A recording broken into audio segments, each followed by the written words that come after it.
It was not enough to punish in secret. Torquemada understood that fear, to be truly effective, must be witnessed. And so he gave Spain a spectacle.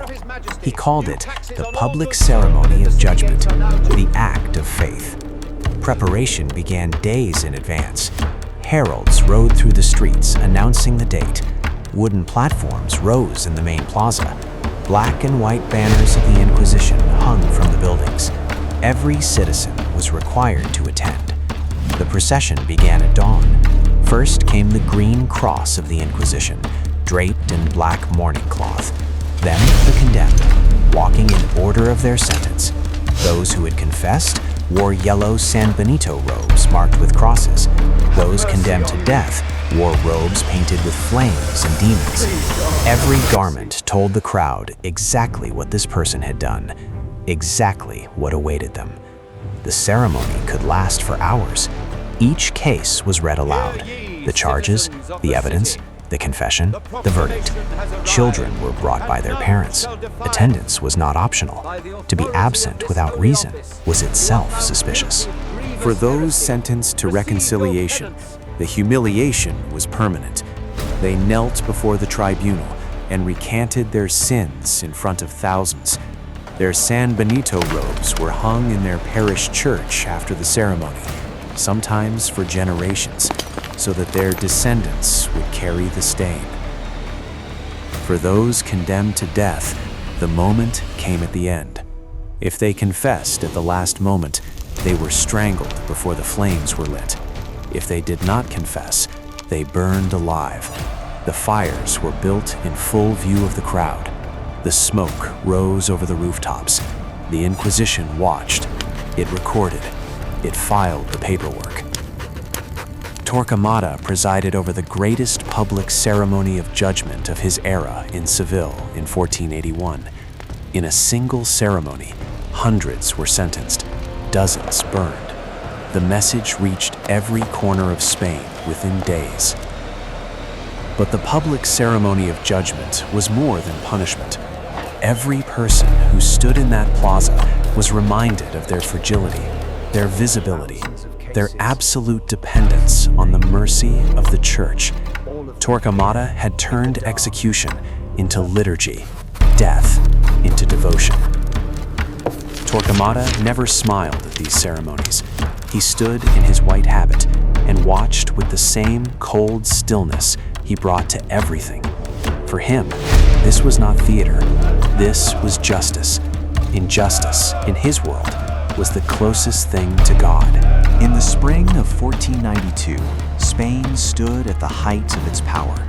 Granada had fallen. The last Muslim kingdom on Iberian soil had been conquered. Isabella and Ferdinand were the most powerful monarchs in Europe, and Torquemada saw his moment. For years, the Inquisition had hunted conversos, Jews who had converted to Christianity but were suspected of secretly practicing the old faith. But Torquemada believed the problem could never be solved as long as practicing Jews remained in Spain. They were the root. They were the contamination. As long as they existed alongside the conversos would always be tempted to return. He went to the monarchs with a single demand: expel every Jew from Spain, every man, woman, and child. No exceptions, no negotiations. According to legend, a group of wealthy Jewish leaders came to Isabella and Ferdinand and offered an enormous sum of money, 300,000 ducats, to cancel the order. The monarchs wavered. Then Torquemada entered the room. He placed a crucifix on the table before them and said, "Between 100 and 200,000 people were expelled. The numbers are still debated by historians, but the human reality is not. Entire communities that had lived in Spain for centuries, some for over 1,000 years, were dismantled in 4 months. Synagogues were emptied, cemeteries were abandoned. Streets that had held Jewish life for generations went silent. The exiles went to Portugal, to the Ottoman Empire, to North Africa, to Italy. Many died on the road. Ships carrying refugees were turned away from ports or charged extortionate fees. Some were robbed at sea. The Ottoman Sultan Bayezid II, who welcomed the Spanish Jews into his empire, reportedly said that he could not understand how anyone could call Ferdinand a wise king. He had impoverished his own country and enriched the Ottomans. In Spain, the departure of the Jewish community had consequences no one had fully calculated. Physicians, merchants, financiers, scholars, craftsmen, gone. The intellectual and economic infrastructure they had built over centuries vanished with them. Spain would not fully understand the cost for generations. Torquemada watched it all from Segovia. He was 72 years old. His body was failing. He moved with difficulty, surrounded by bodyguards, reportedly carrying poison with him at all times in case of assassination. There were many who wanted him dead. He had destroyed too many lives, taken too much, left too much wreckage behind. But he did not stop.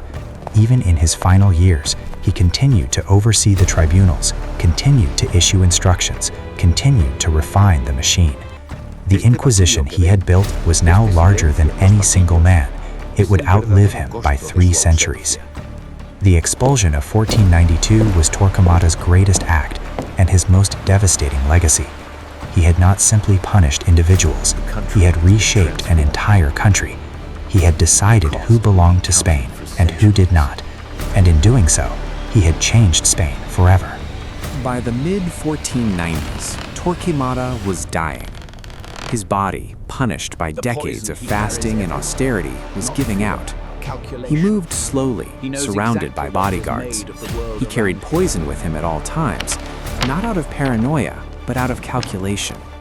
He had destroyed too many lives. He knew what men were capable of when they had nothing left to lose. Yet even as his health failed, he did not release his grip. He continued to oversee the tribunals from Segovia. He continued to sign warrants. The machine he had built was now vast, spanning the entire Iberian Peninsula, staffed by hundreds of inquisitors and guards. It no longer needed him, but he could not stop. In 1494, Pope Alexander VI attempted to limit Torquemada's authority by appointing 4 assistant inquisitors to share his power. It was a rebuke, thinly disguised as reform. Torquemada accepted it in silence, but he never truly shared power.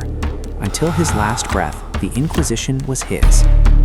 He died on September 16, 1498, in the monastery of Santo Tomas in Avila, the monastery he himself had built, funded by the confiscated wealth of those he had condemned. He was 78 years old. He died in his own bed, certain he had served God well. There was no dramatic end, no justice, no reckoning.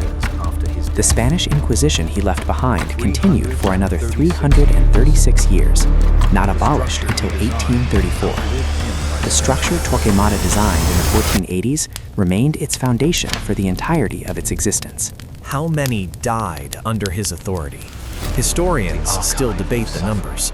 Modern scholarship suggests executions under his tenure numbered in the hundreds, with thousands more sentenced to lesser punishments.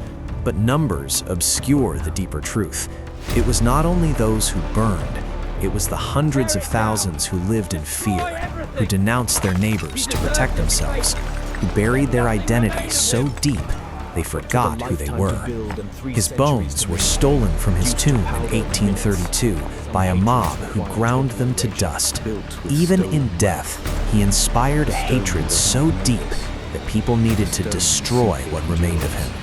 The monastery of Santo Tomas still stands in Avila today. The beautiful Gothic architecture, the quiet cloisters, all of it built with the money of the people he condemned. Torquemada never doubted himself. Not once, in any document, any letter, any recorded word, did he express uncertainty. He believed completely that he was saving souls, that the suffering he caused on earth was nothing compared to the eternal suffering he was preventing, that the fires he lit were an act of mercy. This is perhaps the most terrifying thing about him. Not the cruelty. Cruelty can be understood. It is the certainty that is truly frightening, the absolute conviction that he was right, that God was with him. History did not vindicate him, but it did not forget him. His name has become a word when people speak of fanaticism, of institutional terror, of the machinery of persecution. Torquemada is still there, a reminder of what happens when one man is handed the power to decide who is pure and who must burn.